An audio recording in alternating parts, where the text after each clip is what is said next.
All right.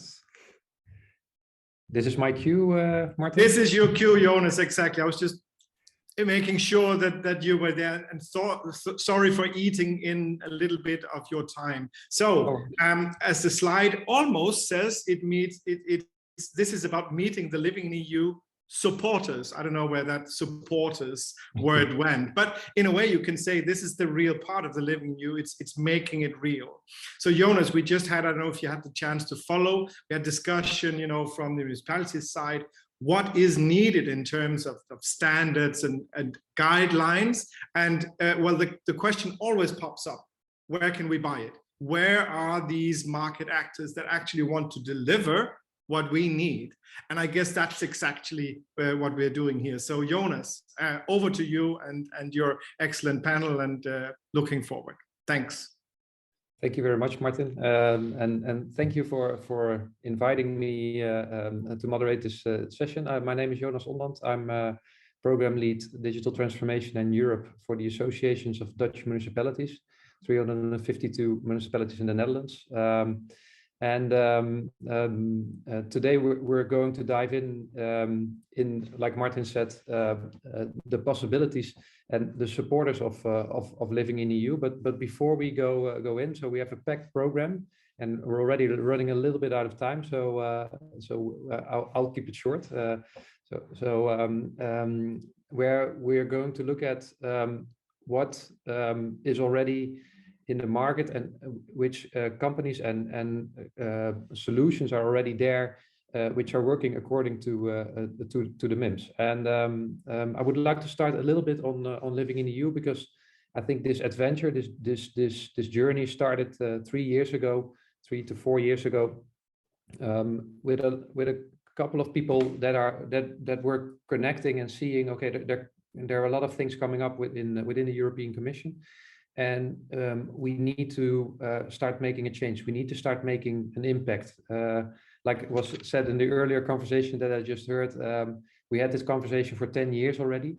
So the drive behind Living-in.EU is, okay, but how are we going to create impact? How are we going to make sure that we're going to scale on a European level? Because that's the level on a global scale that we need to have. And then interoperability, open standards are crucial. Otherwise, if we do not have those European values in place, it is difficult to scale, because you get point solutions, nice living labs, but we need something different to with the societal challenges that we see. So that's why at that point, I think there were a couple of conversations. It grew, and it's a movement. It's a movement. It's open innovation, where we work together with you, with everyone, to make a change and to make Europe a place, and keep it a place where you want to live. But the challenges that we see are big, and it was originally started from initiative from the Commission, from OWASC, Eurocities, and a European Network of Living Labs, ENO. We as a VNG were heavily involved in the beginning, and that started to grow. And but what you see, that still institution networks and so on. The secret of real innovation is diversity, to make sure that you have all the different partners in place, and that you have good conversations that are diverse, that you disagree with each other, but then have a good conversation and see how you can get to a solution. So that's why we also saw, okay, you need to do something on an institutional level. The legislations that the European Commission is preparing, cities that have a formal role in the process and can procure these type of things. But of course, you need the market as well. You need the knowledge institutions, and especially you need citizens to engage that the solutions that we make are solid. So the multiple helix working together is crucial in that, and that's why we also work with supporters. And I'm really happy and really glad that today we have 5 companies that are working according to the principles of not only Living-in.EU, but also of course the MIMS and the open standards. And we would like to give them the floor to showcase, okay, but this is what's already possible in real life. You can do it now. So now I will shut up and I will leave the floor. We have 5 keynotes, 10 minutes each, and then 5 minutes for questions, and hopefully at the end a little bit of a wrap up. A keynote from Kereval by Alain Ribault. After that, a keynote of Ubiwhere by Ricardo. Intellera Consulting by Giovanna. The World Data League after that by Miguel José. And then we have the MobilityData IO by Tu-Tho. First, let's start with Kereval and Alain. If you could open up your camera and start sharing your screen to tell you our story, I would be very grateful. If there are any questions or remarks with the different presentations, please put them in the chat. I will follow that, and then we pick them up after the keynote. The floor is yours. Okay, thank you very much, Jonas, for this introduction. Do you see my screen and do you hear me? Yes, I hear you and we see the screen. Yeah. Okay, thank you. So first of all, thank you for ask for giving you the chance to present our slide and our vision of interoperability testing. I will show you feedbacks from interoperability testing in another domain in ELs and how it could be used in the smart city domain. As a newcomer, just a short introduction of Kereval. Kereval is a French testing lab based in Rennes, in the far west of France. We are around 55 people, and our job, our activities is to do testing. But we do testing in, let's say, in every domain, in health, in defense, in digital economy, in banks, in telecoms, and so on. So our services is to do testing, and more precisely, we do consulting in order to improve the testing process of our customers. So we define testing strategy and also design test cases according to standard or according to a set of specification. We also do test execution based on test plan and test cases. And we organize testing events like Connectathon and Projectathon, and I will give you some more information about this later. We develop testing bench, automatic testing bench, in order to improve the quality and the execution of tests. And we have R&D project in order to improve our skill and our expertise in testing. We also have different testing labs recognized according to the ISO 17025 standard. We have 2 labs in the ELS domain, one for our French ELS ministry and the other one for the Swiss MOH. We have also a cybersecurity lab recognized by our French Defense Ministry. And we have a lab in the agriculture domain. The ELS lab and the agriculture domain are dedicated to interoperability testing. Now, let me present you some feedbacks of our activities in interoperability testing in ELS domain. IHE is an international initiative integrating the healthcare enterprise, which aim is to provide the interoperability in hospital and between hospitals and between countries.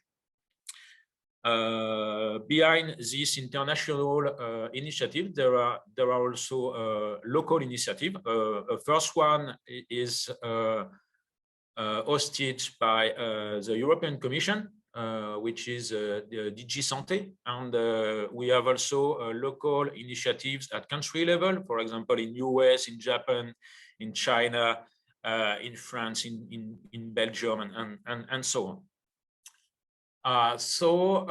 All this organization promotes interoperability, and why and how.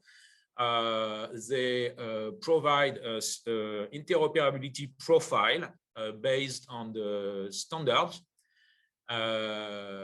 which aim is to improve the quality of patient care. Kereval is a partner of IHE, and for IHE, what we are doing, we are developing and evolving the Gazelle testing platform. Gazelle testing platform is Gazelle interoperability testing bench with the following functionalities.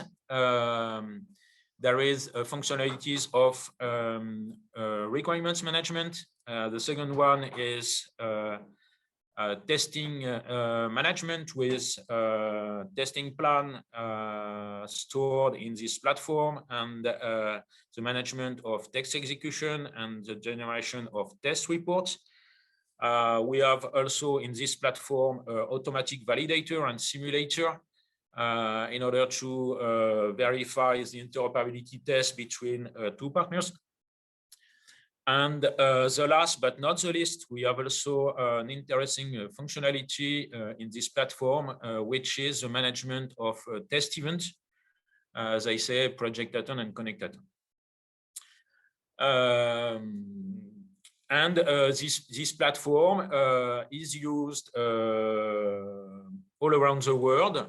So we use it for the management of connectathon, for project data, and also some of our customers have their own platform in order to manage their interoperability testing according to EL's interoperability framework.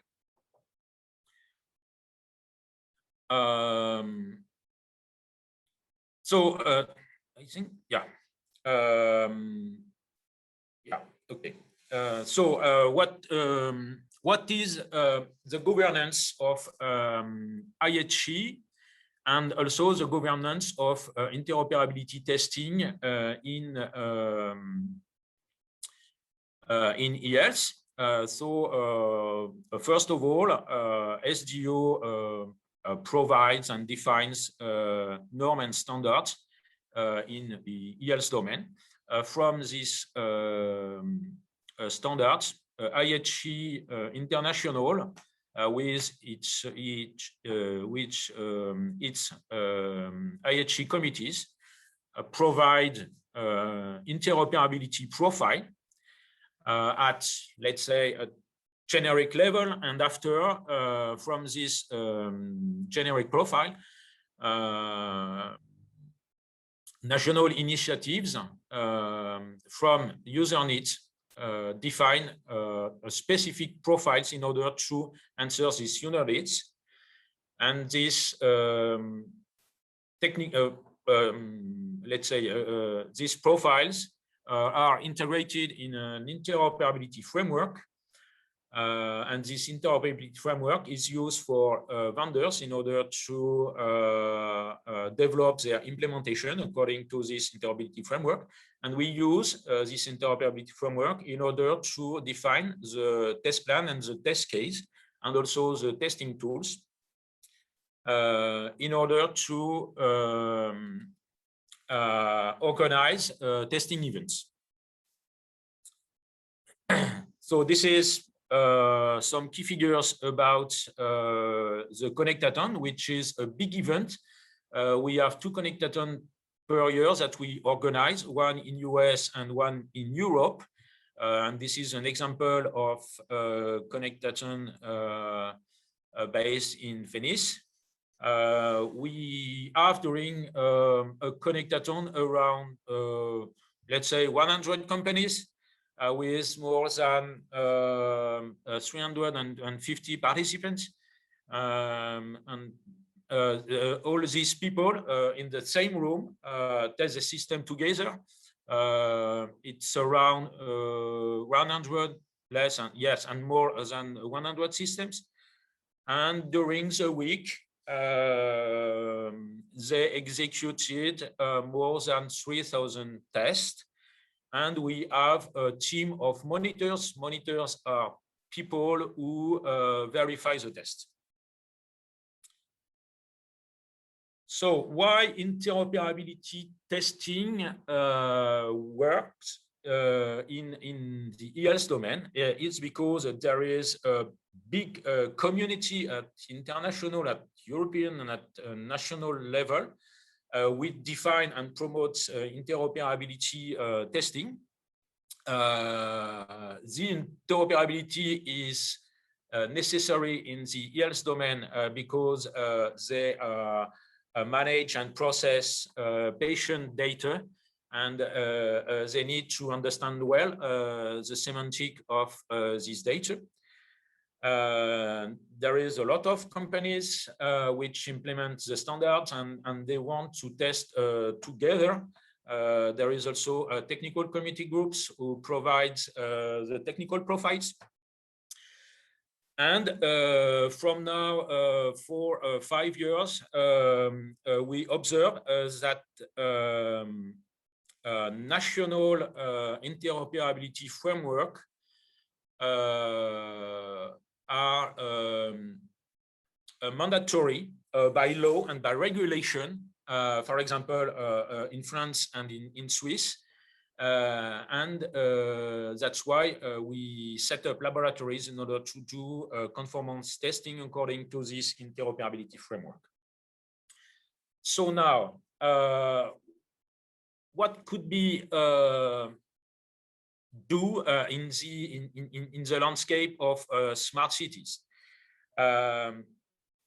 As we have seen these days during this festival, smart city has also a huge community with different working group and different SDO and different initiatives at different level, at European level, and also at country and at city level.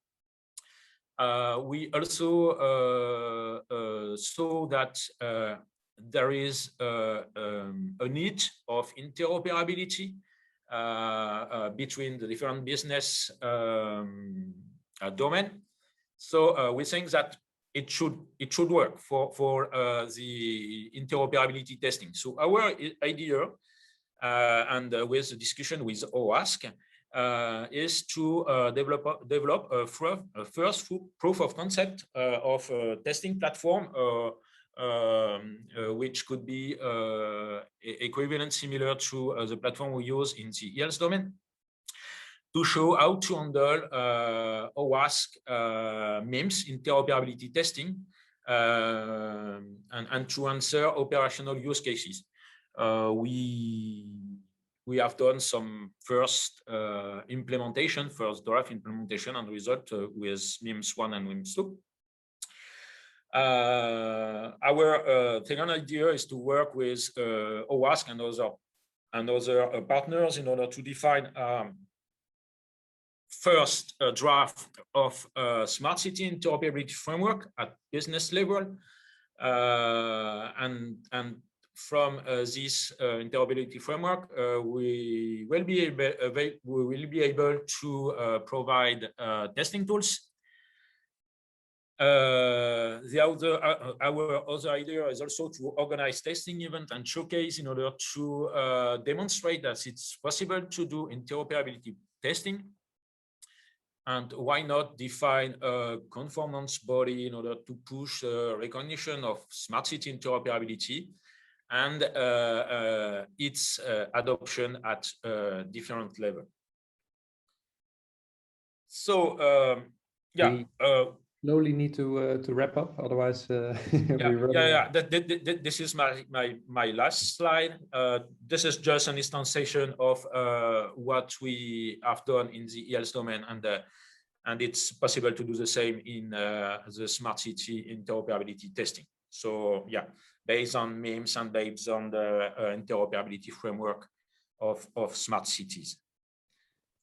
So thank you very much for your attention.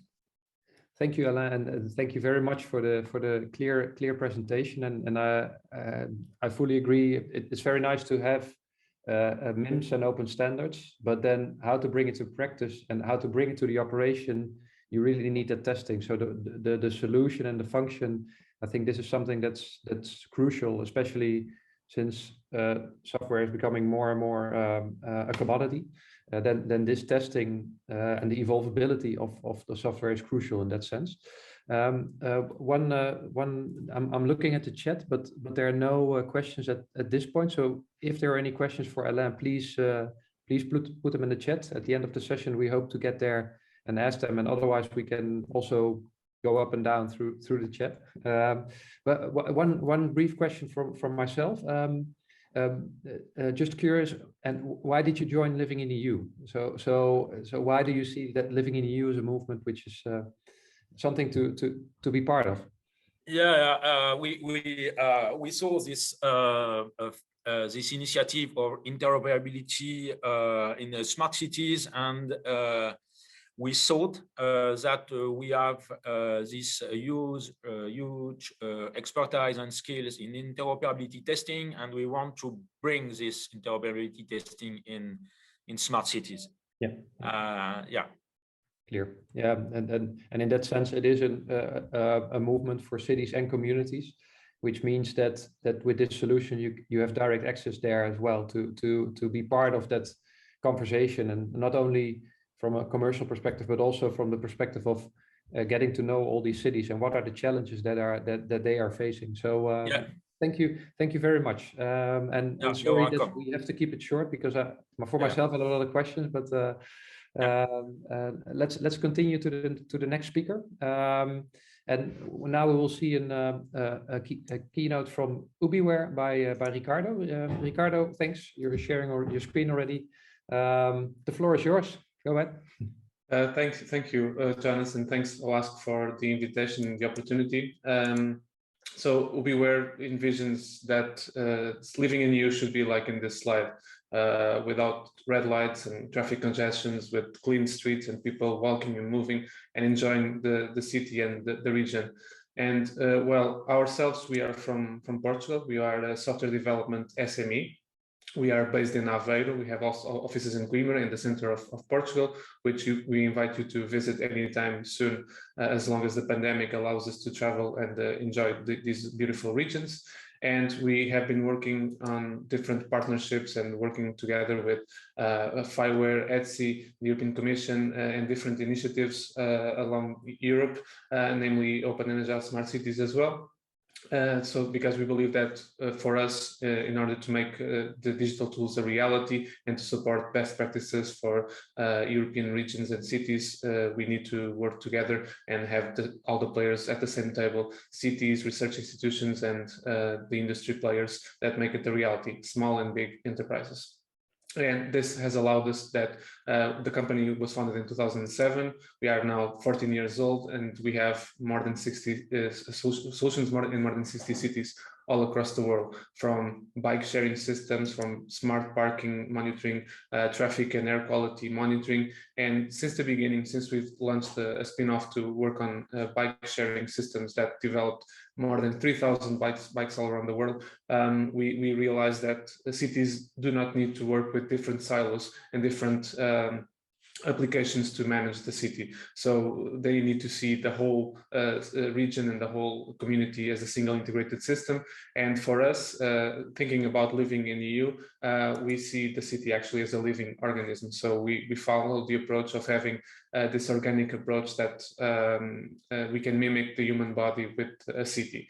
And our vision for that, funded by the national government, through the project UrbSense is that we created the city nervous system, and basically the nervous system is responsible for transmitting signals efficiently to every part of the body to coordinate its actions. It's mostly composed of the central nervous system from our brain and spine, and also the peripheral nervous system, and we can have this exactly analogy within the city. And if I start with the peripheral nervous system, which is the one that we typically do not think much, we have street furniture available at every street. We have different infrastructure that we can leverage to help the city monitor its environment, monitor its body, and actually respond more effectively. So our value proposition is that we follow a modular approach for shared smart infrastructure so that we can mix and match different modules and different connectivity and features that we can help targeting both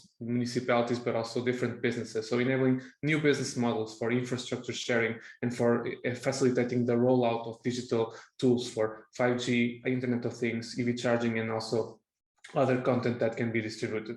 But this shouldn't be done without proper standards, without proper compliance with regulations. That's why in several research projects we are working on these initiatives. And one of those examples is Fog Protect, where we have these lampposts with CCTV cameras capturing video streams to monitor parking and traffic. And our value proposition is to have edge computing equipment closer to the lampposts, which are processing such video streams, and before sending them to the cloud, anonymizing and blurring the information that's sensitive, namely license plates and identification of people. So this is an example of Ubiwhere's headquarters, where we are monitoring the parking area in our garden. And here we are testing that we do not identify the employees and customers and partners that visit the company and leave their private vehicle there. So before sending this information to the cloud, we can ensure that the data is private. And furthermore, we can help digital tools to be more resilient. So if we can detect that there is sensitive information, we ensure that it's not accessible by any specific stakeholder and only the ones that have authorized. And all of this can then be sent to the central nervous system, so to the brain of the city, where decision makers can rely on data to make their best decisions. And they can see this through our urban platform, which is an initiation of the urban data platform concept, which provides the urban digital twin, so giving real-time status of the city, where we have multiple sets of information coming from different sources, IoT devices, the CCTV equipment you just saw in the previous slide, mobile applications and existing information systems and databases that the city has been developing and trialing in the past years. And for us, it's a very good challenge to make this data available in a single screen, breaking the silos through best practices and open standards, and making sure that they can filter out the information they need and solve the concrete challenges on mobility, energy consumption, environment and air quality, and even incidents that the citizens are sharing through their mobile applications and through information systems. Because for us, it's to provide better public services to citizens. And one of them is to exactly respond quickly to incidents and support and feedback provided by the community. So we can have custom workflows that ensure that the specific data requests with a specific level of severity can find the right stakeholder in the right time. We can find the closest units that can respond to that challenge and can provide support. And this way we can improve transparency and accountability, so that you don't just send feedback to a city and you don't see any feedback. You can actually see and have this communication channel between the decision makers, the operational staff, and the community who are requesting for support and asking and providing feedback.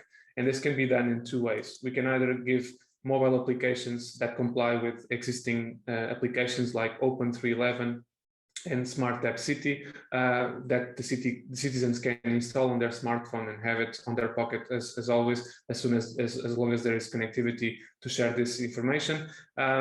Or we can leverage on existing tools and not reinvent the wheel with more applications. So we can leverage on existing open data portals, and we can enrich it with our own open source plugin that enables cities to create custom surveys. So on the one hand, cities have their own authority, and they can create surveys to question the community about anything that they would like to get from them. could be participatory budgets, could be organization of events, could be strategies, or could be feedback on things that they need to fix or improve within the city.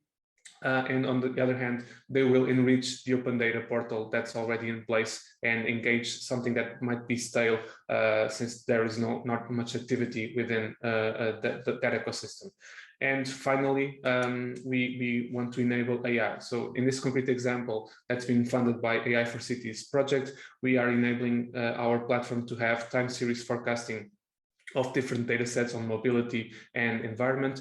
We want to implement explainable AI to help users understand the outcomes. So allowing the city not to have to invest so much on digital skills on tech savvy and data scientists, but to actually understand better the results of AI tools and the outcomes, and helping them estimate the greenhouse gas emissions and encouraging Green Deal policies to reduce these emissions. And here you see some concrete examples from Stavanger.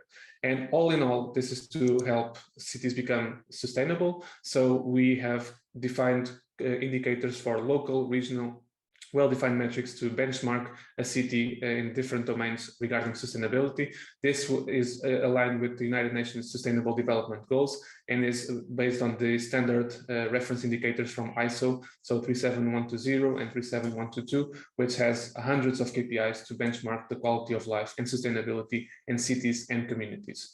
And for us, we have been developing this for quite some years now. We have been following best practices and implementing this thanks to projects like Synchronicity, Select for Cities, and we see the value of the OASC NIMS. We see the value of the pivotal or minimal interoperability mechanism, where you can have standard endpoints for data collection and standard endpoints to share information, and leveraging on initiatives like Fireware with smart data models that, even if there are different sources collecting the same type of data, we can harmonize it in the same data model and simplify the analysis process to make sure that cities become sustainable and comply with their United Nations Sustainable Development Goals.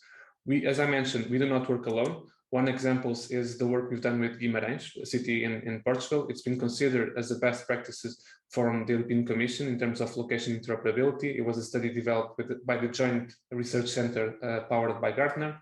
And thanks to that, we are now shortlisted as one of the solutions for the government and citizen engagement by the World Summit Awards from the United Nations.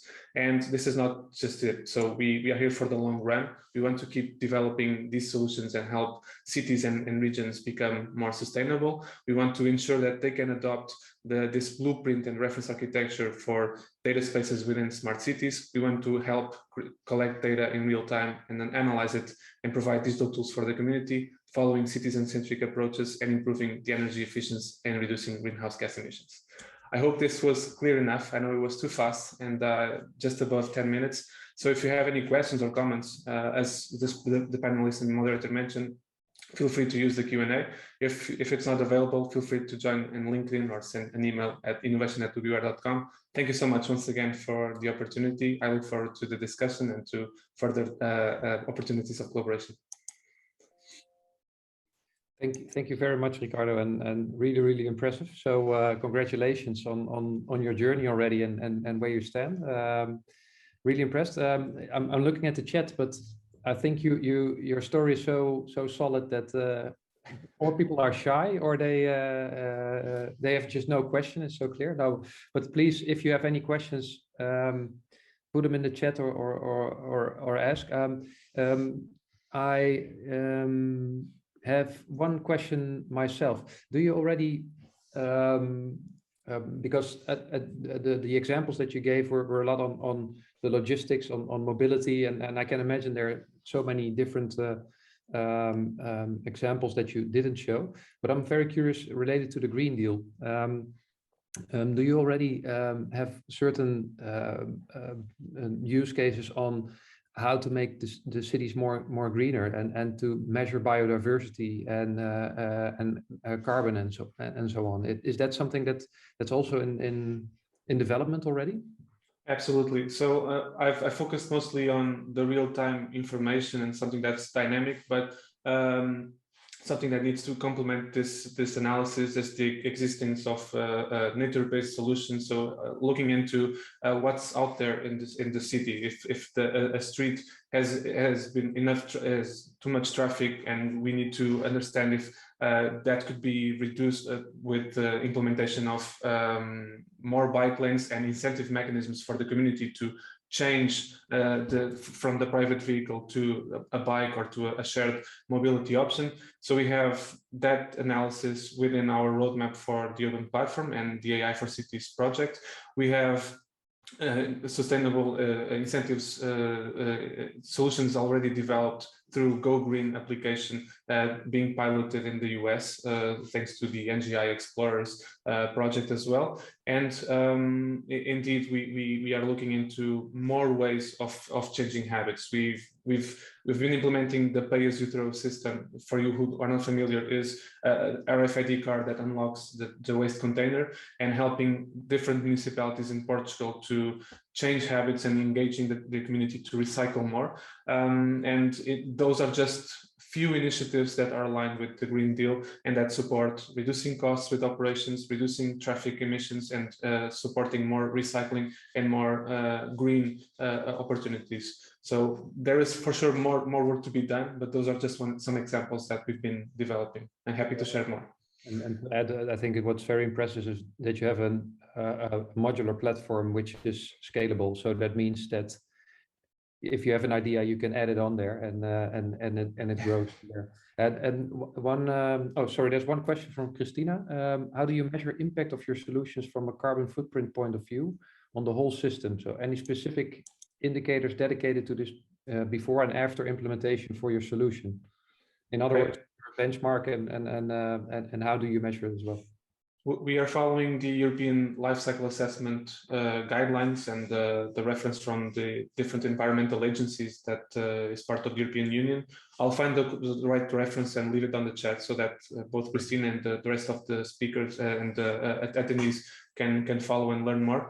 But indeed, there is a lot of work being done thanks to EU funding and European initiatives. And we are using one of the lifecycle assessment tools to understand at the moment the tank to wheel. So from the car being filled with diesel or fuel or energy from batteries up to the usage, but there is also more on that lifecycle assessment that can have the steps before. So I'll share it in the chat in the meantime. And thanks for the question. I have tons of questions, but we do not have time enough. So thank you very much for your time and the clear presentation. So and the story and the conversation will continue. So thank you. And we move to the next speaker. The presentation is done by Giovanna from Intellera Consulting. Sorry, I'm struggling with the words. My bad. Can you share your screen? Thanks. Yeah. Can you see my screen? Can you see my screen? Yeah, I can see. Hello. Yeah, go ahead. So, good morning to you all. My presentation is on a project called Smart Tourism Destination for DG Grow. While I'm presenting this project, because the idea is to align this project also and make synergies with the joint boost with the Living-in.EU movement, because many input can come from this project. This is a project is also relevant, will give input, is relevant for the Digital Europe program, because it's the output can be relevant for the common data space for cultural heritage, tourism, but also smart communities, and also European digital innovation hubs, because the main focus on this project is on data management exchange for tourism. also many hubs have these. I would say 10 in our project. We have been selecting also 50 cities that will be part of the project, and 10 of them are already part of have already signed the John Boost and Sustain Declaration. What we have been working on interoperable digital platform, ethical and social responsible access, and the sharing and management of data. But most of all, we are also building up a community. This is a project done by DG Growth that strongly suggested us to support also and make synergies with Living-in.EU.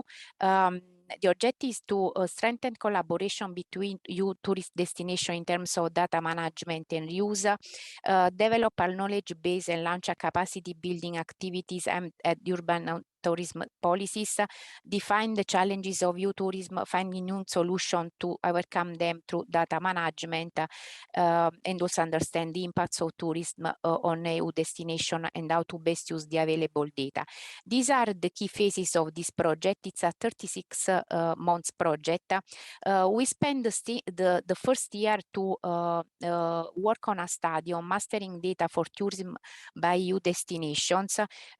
So this year we have been working a lot on a framework for data usage in tourism, map good practices, but also we have selected expert and open this open call to select this destination that would like to work with us in the next 24 months.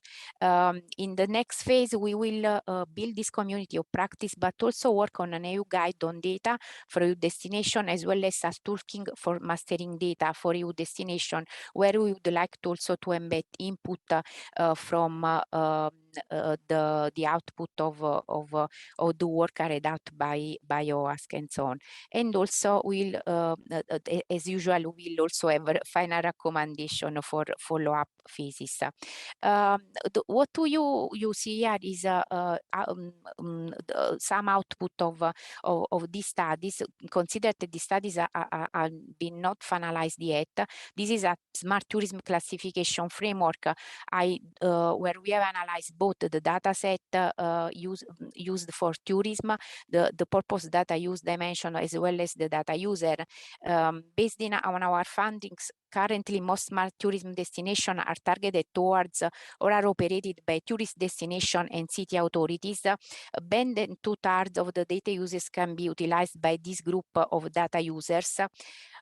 We have also found that most of the identified data uses are targeted towards tourists, and only 1/3 are used also by intermediaries. On the other hand, tourist destination and city authorities mostly use data in order to conduct marketing analysis or and marketing activities, improve customer interaction, engagement, and improve the sustainability of the destinations. We have also mapped the data sources, because there are many data sources the destinations can gather data from.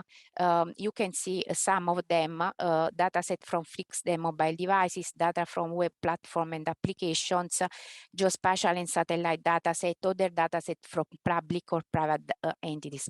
We have I would say mapped the data set and the data sources. Of course, there are many challenges in using data for tourism, lack of know-how, both in understanding the potential of data-driven decision making and effective data collection, political obstacles, because during the election, for example, tourism is not really the highest priority of voters, although it's so important for the European economy, and also legislative challenges, data privacy, GDPR, lacking of incentives, motivation, data silos, lack of stakeholder engagement, problem with, of course, interoperability, data quality, lack of IT infrastructure scalability, tourism service providers or destination management organization often have outdated and as also low performance infrastructures that are not capable to keep up with the growing amount of the collected data and need to process it fast and efficiently. So for this, a lot of work is needed in terms of interoperability. We have, let's say, defined the framework based on evidence. We have analyzed 200 cases, identified 30 best practices, and also of data usage for tourism. But also, so the scheme that you see is the scheme, the type of information that you will find in the report when we will present the best practices. But we have also analyzed example of cooperation among cities in terms of data exchange in data management exchange in the tourism sector. Most EU project, but many also interesting stories. We have launched this call and selected. We have received almost 50 applications. It was closed end of December, but due to COVID, of course, it's difficult to finalize everything. So we have a bit maintained the finalization of this up to the end of January. So if there is, we have 10 cities up to now that among the 50 that already joined the Living-in.EU community. But if there is someone else, please contact me. We have still some seat. What we will do with these cities, we will carry out with them a 5-step involvement, embracing the needs and specificity of each destination.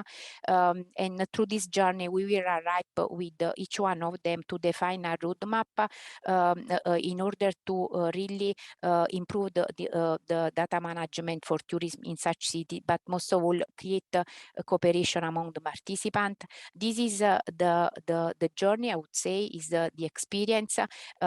We will have, of course, a kickoff with everyone, I would say, in March, after we finalize the study and define the toolkit and the guide. And we will have with them general coaching, individual coaching, webinar, and also events. To the events, we will invite also other external community. So what we will do, the main project output will be a concrete contribution to unlock the full potential of the tourism ecosystem. So we will define a guide on data for EU tourism destinations, a concise guide to understand the basic of the data management for smart tourism, and a toolkit for mastering data by tourism destination, blueprint document suggesting a concrete step for destination to become a smart tourism destination. It will be translated in all 24 EU languages. To be honest, at the beginning, all these input from the memes, from the EU Living-in.EU movement, I would say, were not foreseen, but now we would like to strongly also make synergies because it is fundamental. And finally, we will, of course, carry out this capacity building for project to provide with this selected city a general and tailor-made training and coaching services, and build up the community that, of course, need to speak and also make synergies with the rest of the Living-in.EU community. These are the links to our project website and my email and email of the manager.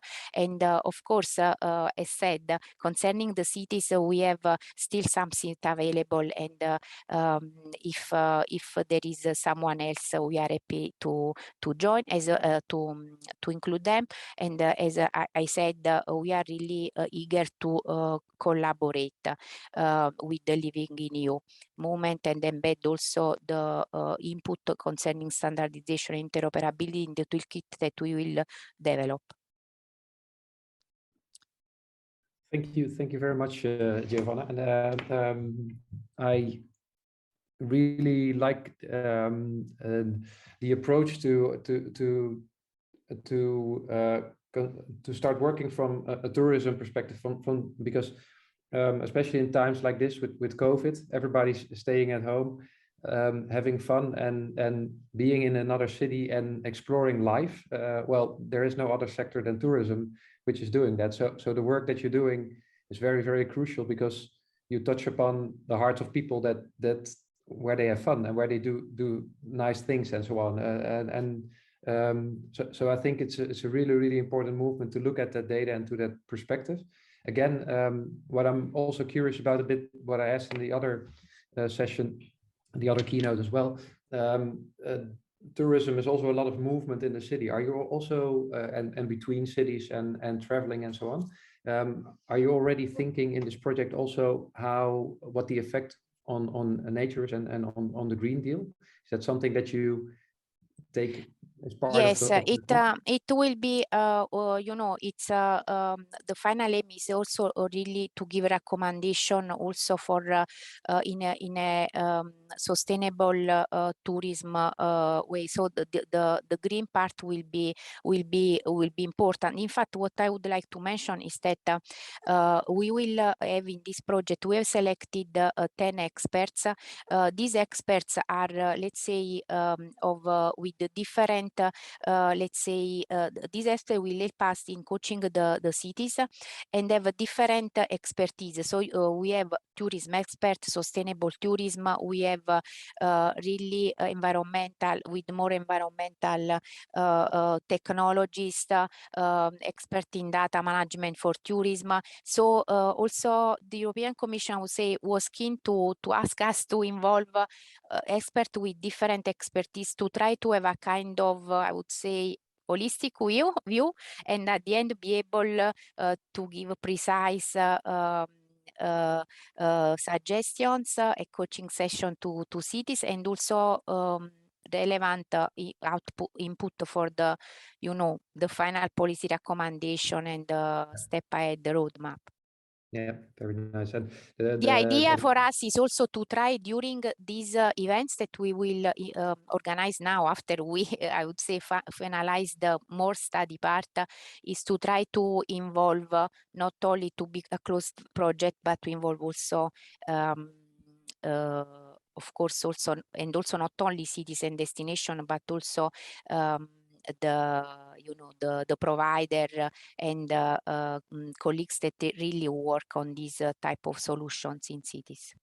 Yeah, and then I think that's the challenge for us all, to always keep an open mind and think cross-cutting. So even though you need to have focus on the project and realizing what you need to do, you need to be open to that. And that's also something that's happening in Living-in.EU, where we sometimes struggle how to engage with people and what is the right moment to do so. So it's a mix between focus and collaboration and being open again.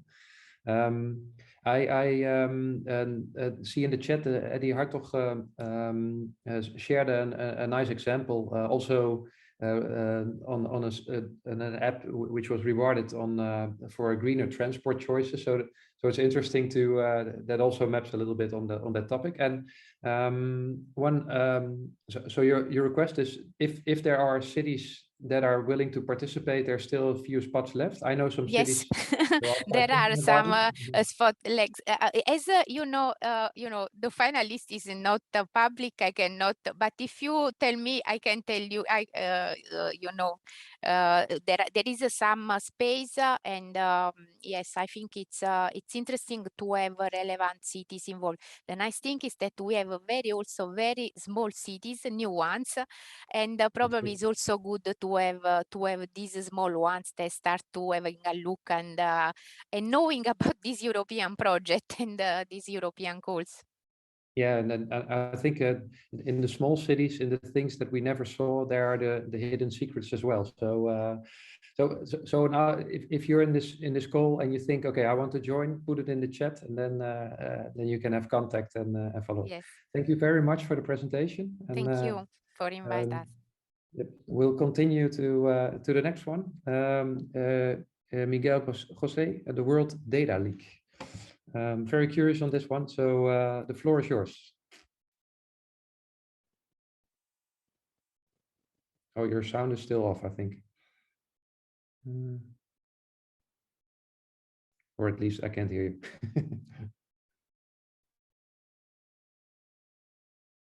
We do see your screen, but I still can't hear you. Do you hear me now? Yes, now we hear you. Okay, yeah. Sorry, I lost the control panel. Let me start video. Technical difficulties. Hello, everyone. Thank you very much for the introduction. My name is Miguel. I'm one of the co-founders of the World Data League. It's really a pleasure to be here today and to have the chance to present WDL to like-minded people like you all who understand the importance of digital solutions for cities. So thank you to OASC for the opportunity. Let's start off by answering the question of the moderator, actually. What is this World Data League? Well, at WDL, we truly believe in the power of data and open collaboration as centerpieces for the creation of long-lasting social impact. And that's why our motto is really to seek to accelerate the creation of accessible, data-driven solutions that have a positive impact in society. This is a lot of words, so how do we actually do it? So we work directly with entities that provide, number one, data, number two, challenges. These entities can be NGOs, companies, research labs, city governments, you name it. The only requirement is that they have some type of data and a real problem for data scientists to tackle. Our current framework sits on a data competition. That's why we are called the League. That lasts 3 months, that we organize every year, which has the aim of creating proofs of concept with code, product ideas, and real-world insights. We have a lot of teams, and teams compete by solving the challenges, and all of the submissions are evaluated by a technical jury. The output produced by the teams is made publicly available and under all open source licenses, so that any entity can cite it, use it, or iterate on it free of charge. What's this output that I'm talking about? Well, it's threefold. First, an insights report, which summarizes all of the proposed solutions around each and every challenge, with focus on, number one, the use data, number two, the technical methods, and number three, and most importantly, the social impact and the real world insights. This document is shared under the Creative Commons open license. Secondly, we also share the executive summaries of all the submissions, which include the intended usage of the data model and the impact measurement. And lastly, we output all the produced code under the MIT open source license. Last year, we held a very successful WDL edition. We received 316 applications from data scientists and engineers all over the world from 44 different countries. And from these, we selected 186 participants, comprising 34 countries. This represented 50 teams competing together. On the side of the partners, thanks to a network that included companies like CycleAI, PSE, and OpenWeather, research labs like UShift and Novacidade Urban Analytics, and city governments like the cities of Cascais and Porto in Portugal, Torino in Italy, and Medellin in Colombia, we were able to tackle 13 different real-world challenges related to improving the quality of life in cities, and were able to produce 88 different proofs of concept from the participating teams. What type of challenges am I talking about? I think it's the question that you might have right now.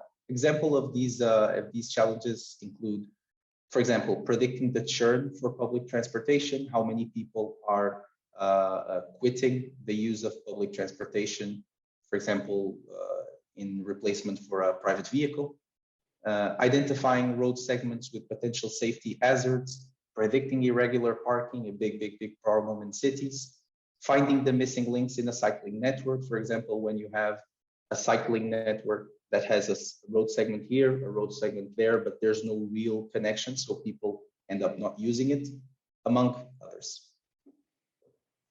The solutions. This is an example of one solution for the first challenge that I was talking about, the predicting churn. This team produced a map showing which bus lines in the city of Porto were losing and gaining riders. In red, the highest churning bus lines, and in blue, the lowest. Another example, this map produced by another team, showing the road segments that were more dangerous. In green, the safest roads, and in red, the unsafest. Both of these solutions were just examples among several others and were produced during last year's edition of WDL. So our outcomes are really what I mentioned before, the insights report in the developed code. By going on these links, you'll be able to access everything free of charge and freely open. So feel free to take a print screen or simply go on our website later on if you will also find the links there. I'll just give you a couple of seconds if you want to take the print screen.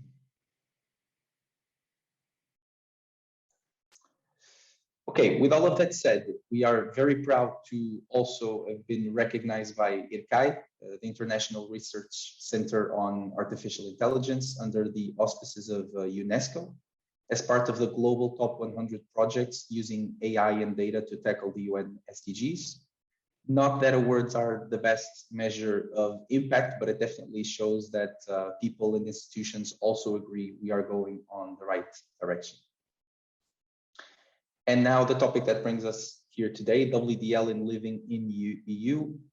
Why is this something that makes sense? Essentially, because both WDL and Living-in.EU platform are very much aligned in terms of the center principles. For example, we at WDL work directly with cities, but on global challenges, which goes hand in hand with the city-led approach at EU level that Living-in.EU suggests. We at WDL also create an open innovation ecosystem with focus on data. And obviously we use technologies as key enablers. And to conclude, we assess fairness and explainability of all data models that are created by the teams, which matches the ethical and social responsible access. If you want to participate in this year's edition of WDL, we have an open call going on for challenges, and it is completely free. The process is very simple. You submit an initial idea for a challenge you are currently facing, along with possible data sets to tackle it. We work together with you in designing and improving the challenge by defining concrete goals and outputs. We also help you prepare the data set, since we have in-house data scientists that are able to benchmark the data. And lastly, we ask that you provide someone from your team to answer challenge and data-related questions during the competition for approximately 3 weeks. This makes a lot of sense because our point of view is more a technical one, and without this cooperation with, let's call it, business experts or domain experts, the solutions fall a little bit short. Thus, the need for your availability. The deadline to submit the challenge is 15th January, but since we are so close to the date already, please let us know if you are thinking about submitting, and we can extend the deadline a little bit if needed. These are our contact details. Thank you very, very much for your attention, and don't hesitate to reach out. Thank you. Thank you, Miguel, José, and really, really impressive. What you show with this concept is the wisdom of the crowd. So how to enable the wisdom of the crowd and how to really create impact. There were two remarks in the chat. Let me check. No, not on this topic. So if there are any questions for Miguel, José, please let us put it in the chat. And of course, if you're interested in putting in some challenges, go to the site. For myself, there are two questions that I have. In the sessions that you do earlier this year, from a V&G perspective, we spoke with Vice President Timmermans, and when he explained to us how he looked at the green transition and the digital transition, he said it's very, very important, and they're huge topics. But my main concern is how are we going to make these transformations, this systemic change that we need as Europe, with the community. And I think the example that you show and the work that you do is actually community driven, which is brilliant. But do you also do that with citizens? So in participation with the actual end users in this case, whether it's a customer or a citizen, depending on how you look at it, is that something that you involve as well? Yes. So we involved cities not only on the challenge design process, obviously, because they are really, let's say, if we want to use the more commercial term, customers. So if it doesn't bring value to them, it brings value to no one. And then we also like to have people from the staff of these entities. So for example, if we're talking about a local government, it could be the person that will use the technology, or a person who's leading a technology team or an innovation team. Or if we're talking about a research lab, it could be a scientist that's curious about the topic. We want to involve these people as mentors of teams. So these people work together with the teams and they unlock questions that are usually more domain focused, while participants are very, they have a lot of expertise in, for example, what's the best deep learning model, what's the best visualization. They lack the more domain social aspect of it. And that's where we count on these entities to really bring that extra added value. Okay, very, very nice. Yeah, and that, again, when I started the session, the main topic also in Living-in.EU is diversity. So you need those different perspectives to actually to really bring it together. So that's one. And my second question was, the Commission, of course, is pushing for a European data strategy, including different data spaces, which is a very interesting strategy, in my opinion, because you start working on solid data sets throughout Europe, through the MIMS and through the principles and open standards and an API. Of course, you want to get it out of the platform, but are you also thinking on connecting to the data spaces strategy to get like generic data in place already, qualitative data? Because one of the steps you described was, and that I recognize that if you push a challenge the first 2 months, you're cleaning the data before you actually go into information or insights and so on. So if we have quality data on a European level, that would be great. Are you already thinking or engaging with people or companies or the Commission on this topic as well? Yes, and that's completely part of our targets as well. I mean, I go back to that old mantra of bad data in, bad predictions out. This is, and we also felt that during the competition. When you have data sets that are less tailored, you're either going to have teams that have that don't have the capacity to work with them, or teams that spend a lot of time cleaning them. So we also don't want to be constantly reinventing the wheel, and that's why part of our output is also for teams to say, look, if you're working with a data set that's not proper, why is it not proper? And what other data would you add to improve your predictions? And that's also part of the words on the insights report. There's a whole section about the data sets, not only what we use, but also why was it bad or good, and what other data would you complement with that data. Besides all that, we think that the whole purpose of WDL is also, like I said, to create these proofs of concept. So if these entities have a data set that they're not so sure of, is this data really worth something? Is this really worth putting on an open data platform, for example? WDL is also an excellent chance of having a first crack on that data set, having someone really working on it really fast, because these are predictable development cycles of 3 months, which usually goes faster than the status quo of normal research. It's interesting because basically by doing, you're standardizing the quality of data, and that's, I think, very valuable input. Also for the keynote that we saw just now on tourism data, it's an interesting example. So what Completely. The definition of that data, and if we know that, then you can standardize it and you can put it in the data spaces. So okay. Completely. And last but not least, I think I really like the principles on how you look on AI. So explainability, traceability, and I think one of the things that I see, it's almost my own challenge, to be honest. So what is the identity of an algorithm? Is that something with the output, because you're generating a lot of use cases and algorithms and so on? But again, also for the GDPR and goal binding, you want to know who owns the algorithm, and so that it's explainable to end users as well. Is that something that you do, an algorithm register or something like that?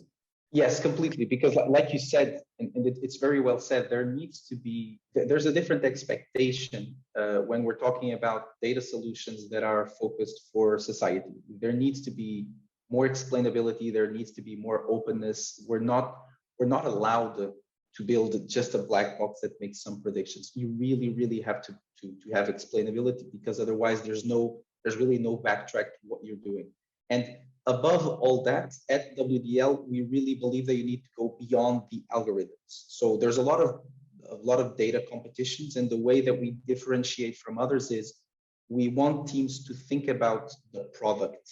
So you're using technology to create a product, and that's part of for example, our evaluation criteria is not just are you using the best accuracy metric, the best performance metric? Okay, that's one thing. Another thing is, look, you've developed this algorithm. Who's going to use it? How are they going to use it? What's the social impact of it? So what success metrics are you measuring? All of these questions are usually what makes these solutions more applicable rather than just an algorithm that's there. Yeah. Thank you. Yeah, and I think that's exactly the European way of thinking about algorithms. And it is Merlin has a very nice question in the chat. Looking at time, I try to do that by the end if you can already look at it. But the monetizing and potential of their data sets, it is a very interesting topic, because that's an incentive which you put on top of that. But you don't want the American way, like the Google and the Facebook. The ownership of data by the end users is crucial in that. So I love this conversation, but we really need to get going. So sorry for this. For sure. We'll tackle it in the end. Thank you very much for the presentation, and thank you. This is again the first step. So let's engage with each other and keep the conversation going. Okay, then last but definitely not least, the presentation by on mobility data. Please take the floor. Sorry, then we move a bit faster now. Hello, everyone. Thank you, Jonas, for the introduction. Let's make this quick so we have time for Q&A. So quickly about me, I'm the Director of Partnerships Europe and Events for MobilityData. We are a non-profit organization that stewards open standards for mobility. So I will talk a little bit about mobility and how open standards and open data can actually support all the different initiatives. I'm based in Paris, and you can reach out to me on LinkedIn. You have the link here, and I will not be any longer. So why did I wanted to talk a little bit about mobility and more in depth about mobility as a service? Well, at the very opening session of this amazing festival, and thank you OASE for organizing it, Andrea Helmas from the European Commission emphasizes the need that all of us together, we need to build a thriving ecosystem to support all the cities in Europe to leverage open data at the service of their citizens.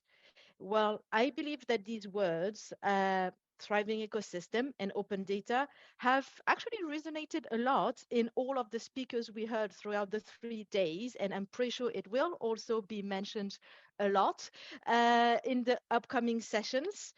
And they were the main words that I heard, basically. So looking at how we can actually build that for mobility as a service for all the citizens, us, you, our family, our friends, to be able to move seamlessly from A to B without even thinking about it. Well, this ecosystem, this thriving ecosystem is actually relying on 3 pillars. The first pillar is open standards and data. The second, high quality data, as Miguel and José has just mentioned, and open innovation ecosystem. To make it quick, I will dive quickly in how each of these pillars are unfolded and what they can actually bring as a success to make sure that cities can leverage open data and make it better for their citizens. Let's start with open standards and data. I will not repeat every keynote that we have already heard about that. The beauty of open standards is that we can all learn from one another, and we can also have a way to share our data, to improve them, but also to jointly build capacities in analyzing the data we receive using the same standardized way. So basically, the one sentence that I've heard through and through, do not reinvent the wheel. That's what open standards are for. And how to leverage open data. That's easy in the sense that open data, and similarly as the principles of living in EU, open data allows transparency.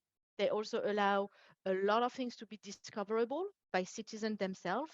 And more important, same as the World Data Lake, they help getting civil society involved. And that's actually how cities can reinforce their reach to their citizens. It was mentioned already, high quality data. This is essential to leverage all the data that exists out there to make them interoperable between different standards, to unsilo how cities are built, and also to make sure that any analysis, any decision that is data-driven is made on the right data. High quality data also support citizens using them more and more, so them gaining more trust on how reliable the services created within their city are. And last, but obviously not least, it supports creating trust from citizen to cities. The last pillar is the open innovation ecosystem that I believe is the main heart of the Living in EU declaration, in the sense that all this support an ecosystem where innovation can be sparked thanks to different interoperability between services, between stakeholders, between data sets. Innovation relies on open data because the more data you can gain access to, and then the more you will see people thinking about them, analyzing them, and hopefully creating something we haven't thought about. And it will also support all the private stakeholders, but also all the public entities, especially cities, who all have limited resources to get away from cleaning the data or cleaning the data set and allocate this to innovation, to creating new services to serve better citizens.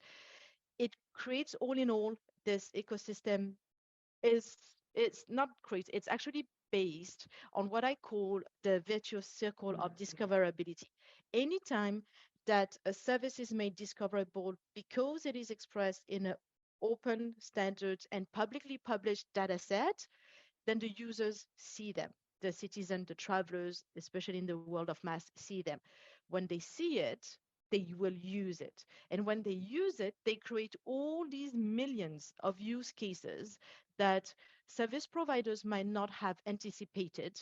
And to reply to new needs that we see emerge, it's how we create innovation. And by new services, new products being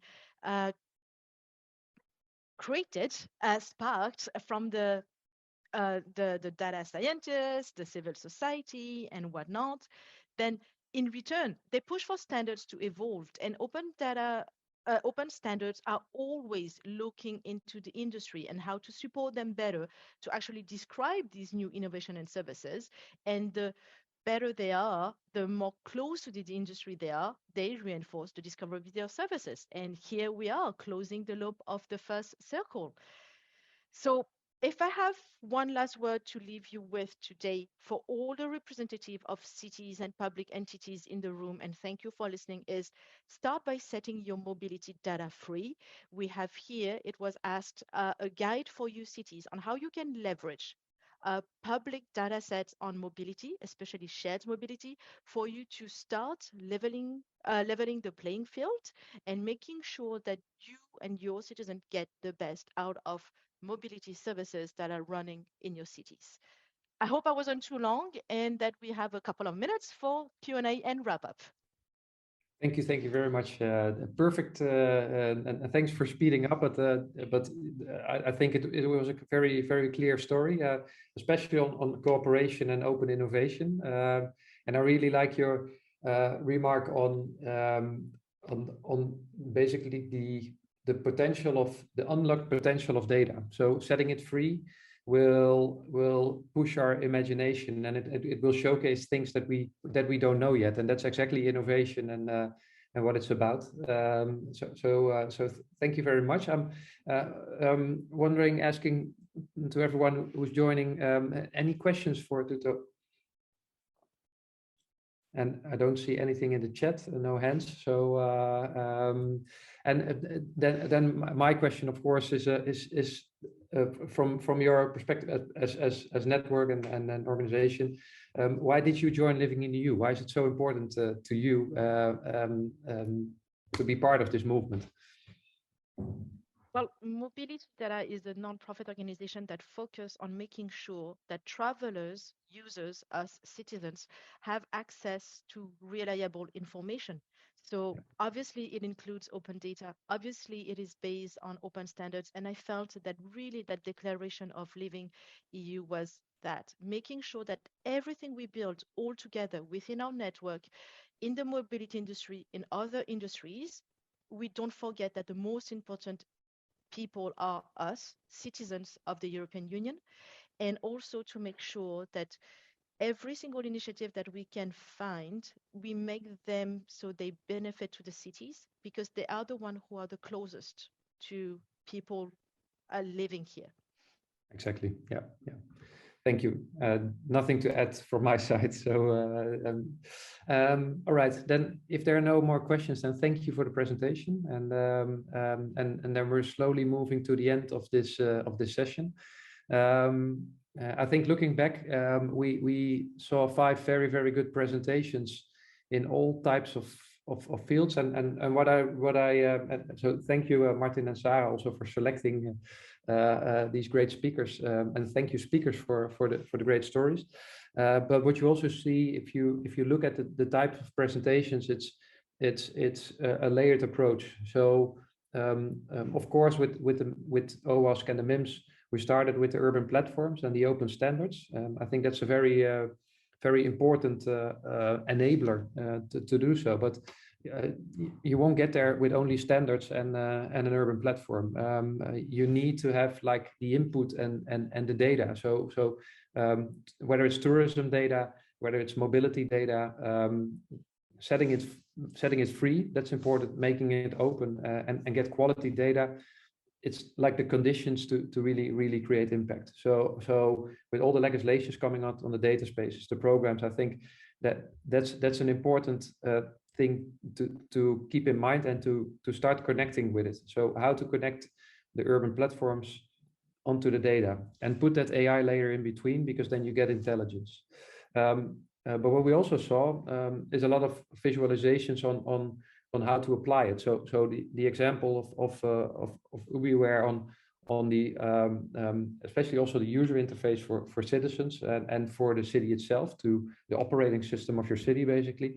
I think that's also crucial, because it's all very nice to talk about standards, to talk about data, but at the end of the day, we're doing this to improve the quality of life. The real ambition behind Living-in.EU is creating impact to 350 million people by 2025 through digital solutions. So imagination and applications and really making a difference happens on top of that. And then last but not least, definitely not least, and maybe first even, is how to do that in a community-driven way. So the examples that we saw today, but also the essence of Living-in.EU is working together in an open manner, from diversity, accepting each other, learning from each other, and doing it together. And that's the only way forward. And I think that's also the European way.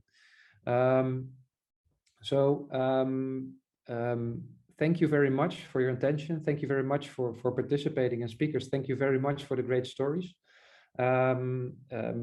Next up, we are have a next presentation on Trustworthy Ai. So the only thing you have to do is just to sit and stay and listen. And Dankie Koeden of IMEC is leading the session. So thank you all, and Dankie, the floor is yours.